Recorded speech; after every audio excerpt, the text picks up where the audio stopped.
Messi ভাই দমা ফুর্তি লাগছে নাকি হ্যাট্রিক করে নিয়ে? হ্যাঁ ওই অল্প স্বল্প ফুর্তি হয়েছে আর টেনশনে হয়েছে। এবারে ওয়ার্ল্ড কাপ নিয়ে আসতে পারবে? অবশ্যই। আমি কিন্তু তোমার বড় ভক্ত বটি। আর আমি তোমার বড় ভক্ত বটি। মেসি তুমি জানো নাই, আমরা যখন ছোট ছিলি তখন ঝাপান ঝাপান হাতে করে ফুটবল খেলতি। হাতে মানে ভলিবল, ফুটবল ছিল না। ওই একই ব্যাপার বটে, ভলিবল আর ফুটবল দুটাই গোল গোল। গোল তো বটে।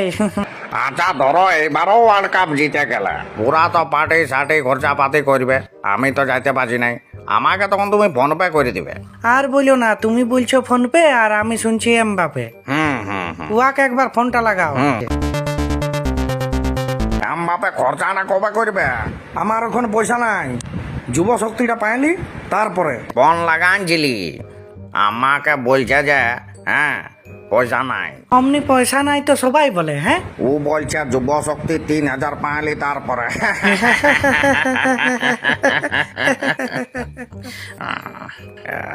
এই টাকলাটা রকে বটে। কি হইলো? মোদিজি বটে রে। হ্যালো মোদিজি। টাকলো পেছু টাললে ওগুলো বলো কি দেখছে? বস বস। ছাড়াও সকল কথা বাদ দাও, তুমিও বলছো খরচা করবো নাই, এমবাপাও বলছে খরচা করবো নাই, তাহলে খরচাটা করবে কাকে? মোদিজি আগে ফাইনালে জিততে তো দাও। হুম তবে যে হুম। এখন থেকে বলছো কাইতে। না না, আসলে আমাকে এমবাপে বলতেছিল যে, কি বলতেছিল?